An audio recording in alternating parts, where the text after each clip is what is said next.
Halo semuanya, selamat datang di Ruang Film. Bagaimana kabar kalian semua? Semoga selalu sehat dan baik-baik saja. Pada video kali ini, kami akan merangkum sebuah film yang ditayangkan pada tahun 2019 berjudul Upin dan Ipin Kris Si Amang Tunggal.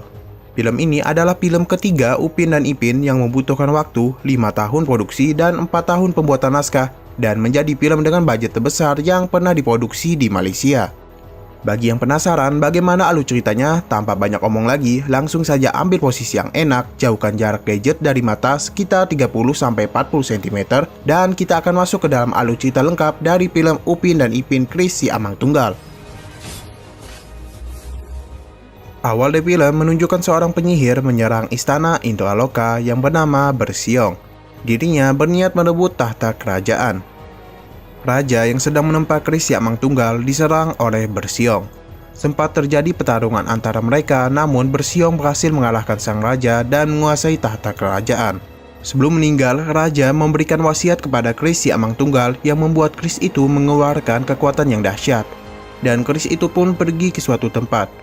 Bersiong sempat memerintahkan anak buahnya untuk mengejar Kris itu, namun tidak berhasil, dan film pun dimulai. Sekian lalu berpindah ke Upin dan Ipin yang dikejar oleh sekumpulan angsa. Ternyata mereka sedang mencari Rembo yang mencuri sendal dari Upin. Setelah mengejar ke sana ke sini, mereka akhirnya berhasil menangkap Rembo. Upin dan Ipin lalu pergi ke dalam gudang untuk mencari Tok Dalang. Karena tidak ada hawa keberadaan dari Tok Dalang, mereka pun berniat pergi. Namun tiba-tiba mereka malah dikejutkan oleh Tok Dalang. Ternyata Tok Dalang sedang merapikan gudangnya dan meminta mereka untuk membantunya. Ketika sedang beres-beres, Ipin melihat sebuah kris dan bermain dengan kris itu. Tok Dalang lalu bercerita tentang seseorang yang memberikannya sebuah kris yang bernama Si Amang Tunggal. Cerita belum habis, Tok Dalang dikejutkan dengan Rembo yang melompatinya dan meninggalkan kotoran di bajunya.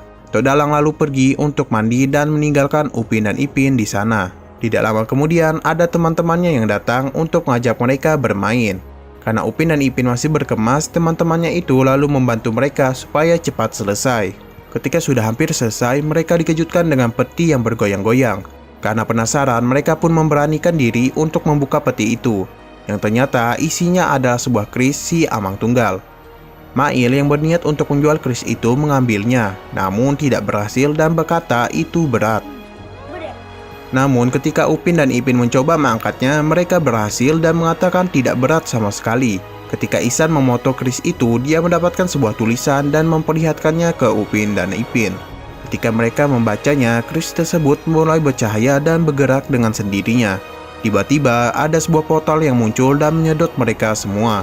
Ternyata portal itu membawa mereka ke Indraloka. Namun di sini mereka dipisahkan menjadi dua kelompok. Ipin, Mail, Piji, dan Susanti terdampar di sebuah hutan. Sedangkan Upin, Ihsan, Jarjit, dan Meme terdampar di portal batu bertangkup dan bertemu dengan pria yang sedang mencari rambut di batu itu yang bernama Mat Jenin. Ketika batu itu ingin menelan mereka lagi, untung saja mereka berhasil kabur. Mereka ternyata baru menyadari tempat itu bukanlah desanya. Mat Jenin lalu memberitahu mereka sedang berada di Indraloka. Upin ternyata baru menyadari Ipin dan teman-teman lainnya terpisah dari mereka. Sekian kembali ke kelompok Ipin yang mana mereka sedang mencari jalan keluar dari hutan. Mereka bertemu dengan burung unik yang memiliki 4 sayap. Ipin dan Mail yang berniat untuk menjualnya berusaha menangkapnya. Namun burung itu malah membawa Mail pergi. Ipin yang terjatuh melihat ganggang dari kris Si Amang Tunggal. Tidak lama kemudian mereka mendengar Mail berteriak yang ternyata dia dikejar oleh serangga riang. Mereka yang sedang melarikan diri diselamatkan oleh bocil yang bernama Belalang. Belalang menembakkan semacam buah dengan ketapelnya ke tanaman, yang membuat tanaman itu berubah menjadi besar dan memakan para serangga. Akan tetapi para serangga berhasil keluar dan berubah bentuk menjadi manusia. Ternyata mereka adalah bawahan dari Raja Bersiong. Belalang meminta bayaran karena telah menyelamatkan mereka dan bertanya kenapa serangga itu mengejar mereka. Sambil menangis, Piji mengatakan mereka sedang tersesat, yang mana itu membuat Belalang merasa kasihan dan membawa mereka pergi ke tempatnya. Di sisi lain, Raja Bersiong merasakan kris Si Amang Tunggal kembali ke Indraloka. Dia yang tahu kris itu akan membahayakannya memanggil Pak Belalang, ayah dari Belalang, dan memerintahkannya untuk mencari kris itu. Pak Belalang pun kembali ke rumah dan terkejut dengan kehadiran Ipin dan temannya. Belalang lalu memberitahu bahwa dia membawanya karena mereka tersesat. Dan Pak Belalang kembali dikejutkan ketika Ipin menjatuhkan ganggang keris si Amang Tunggal dan menanyai di mana sarungnya. Ketika Piji ingin mengangkat keris itu, lagi-lagi tidak bisa dan hanya Upin dan Ipinlah yang bisa mengangkatnya. Tiba-tiba para anak buah dari Raja Bersiong mendekati mereka. Pak Belalang pun menyuruh mereka pergi dengan pintu rahasia dan memberikan pesan kepada Belalang untuk menjaga mereka dan mencari nahkoda ragam. Untuk mengulur waktu, Pak Belalang pun menghadapi para anak buah Bersiong, dan berkat Pak Belalang mereka pun berhasil melarikan diri. Skena lalu berpindah ke Mat Cenin yang sedang memandangi sarung kerisnya. Upin dan Mat Cenin sempat berebutan sarung keris dan Mat mengatakan dia akan menjual keris itu supaya dia bisa berjualan sapi dan menikahi putri raja. Karena lapar, Mat pun mengajak mereka untuk makan pisang salai. Ketika mereka sedang makan, Upin melihat nenek yang bernama Mak Deruma sedang memandangi putranya yang bernama Si Tanggang. Mak Deruma mengetuk Si Tanggang karena durhaka dan tidak mengakui Mak Deruma sebagai ibunya.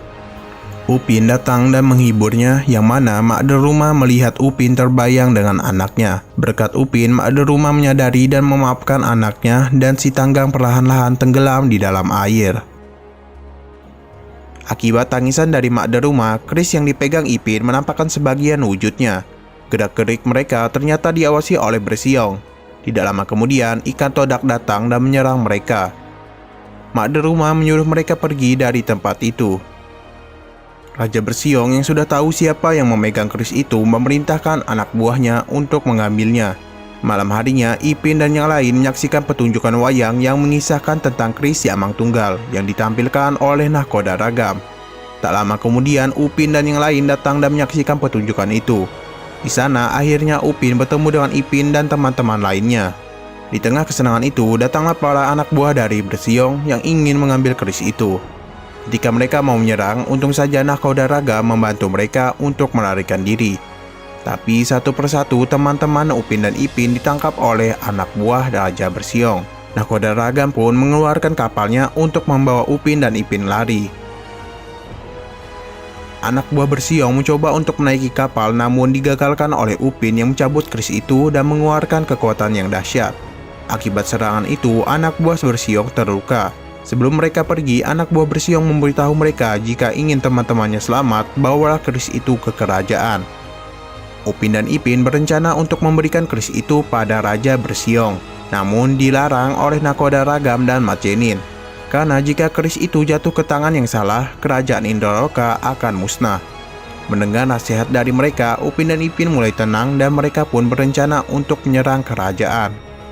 Sesampainya di Pulau Angan Makanda, perhatian Upin dan Ipin teralihkan oleh binatang lucu dan sempat bermain dengannya. Namun binatang itu mengambil sendal Upin dan membawanya kabur. Upin dan Ipin yang mengejarnya sampai di sebuah gua. Mereka di sana melihat ada lukisan di dinding yang menggambarkan sebuah keluarga. Mereka yang melihat itu merasa sedih dan merindukan Opa dan Kak Ros. Di tengah kesedihan itu, mereka melihat Opa dan Kak Ros di balik air terjun. Namun, itu semua hanyalah ilusi semata. Tidak lama kemudian, Belalang, Mat Cenin, dan nahkoda ragam pun datang karena mencari Upin dan Ipin. Di sana, mereka bertemu dengan wanita cantik yang bernama Bawang Merah. Mereka menanyai kenapa dia bisa berada di sini. Bawang Merah pun mulai bercerita tentang dirinya yang dipitnah oleh Bawang Putih, adiknya sendiri. Karena itu, dia bisa dipenjara di sini. Di sisi lain, Bawang Putih ternyata berada di dalam penjara bersama teman Upin dan Ipin dan ayah Belalang. Bawang Putih menceritakan tentang kejahatannya dan merasa menyesal telah memfitnah Bawang Merah. Nahkoda ragam merasa di sini ada kolam yang bisa menuju ke dalam kerajaan. Namun, kolam itu telah mengering. Bawang Merah yang melihat kebersamaan Upin dan Ipin teringat dengan masa lalu kebersamaan dia dengan Bawang Putih. Bawang Merah menangis dan berkata dia memaafkan Bawang Putih. Akibat tetesan dari air matanya membuat air kolam kembali ada dan memunculkan bagian dari keris si Amang Tunggal. Mereka pun bergegas menuju kerajaan. Sampai di sana, mereka memasuki penjara dan bertemu dengan teman-temannya. Bawang Merah bertemu dengan adiknya dan Belalang bertemu dengan bapaknya dan membebaskan mereka semua. Mat Cenin yang berpencar dari Upin dan Ipin mencari keberadaan dari Raja Bersiong.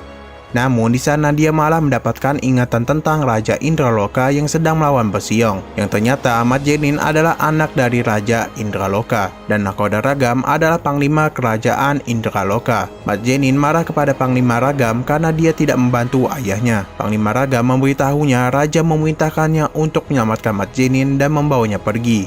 Untung saja ada Upin dan Ipin yang memisahkan mereka. Mat Jenin yang sedih atas kematian ayahnya membuat keris itu sepenuhnya telah utuh.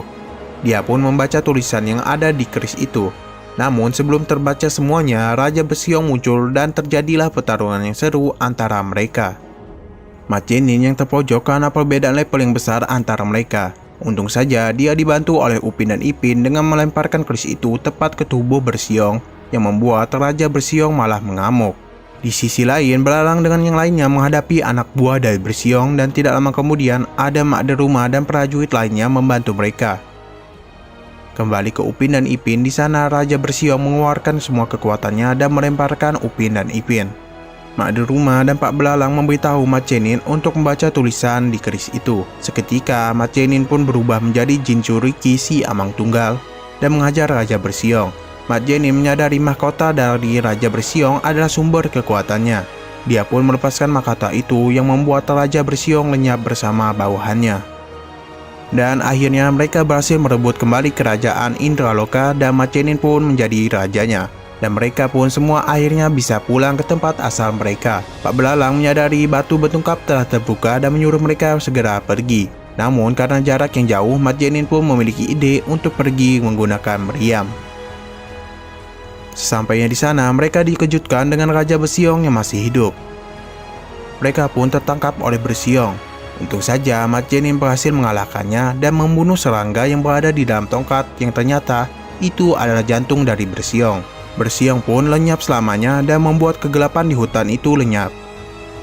Mereka pun memberikan salam perpisahan dan Mat Jenin memberikan kembali keris itu kepada Upin dan Ipin. Mereka pun akhirnya kembali ke gudang milik Tok Dalang dan meletakkan kembali keris itu ke dalam peti. Tidak lama kemudian Tok Dalang datang, mereka pun memeluk Tok Dalang dan mengatakan mereka rindu. Tapi Tok Dalang mengatakan bahwa baru 5 menit dia meninggalkan mereka. Dan film pun, masih ada. Ternyata di akhir film Mat Jenin mendapatkan pesan yang mana 5 putri sedang berhadapan dengan naga. Dan film pun selesai. Jadi di akhir video tadi ada 5 putri yang mana mereka adalah film animasi yang dibuat oleh satu studio dengan Upin dan Ipin. Mungkin dunia yang ditinggali Mat Jenin adalah tempat tinggal 5 putri itu juga. Oke, terima kasih yang sudah menonton video sampai habis. Jika kalian suka pada video ini, klik like dan share ke teman-teman kalian tentang channel ini. Dan jika ada yang minta rekomendasikan film, langsung aja follow IG kita, oke? Dan bagi yang mau mensarankan film untuk dibahas, langsung komen aja. Sekali lagi saya ucapkan terima kasih kepada kalian semua dan sampai jumpa di video selanjutnya. Adios.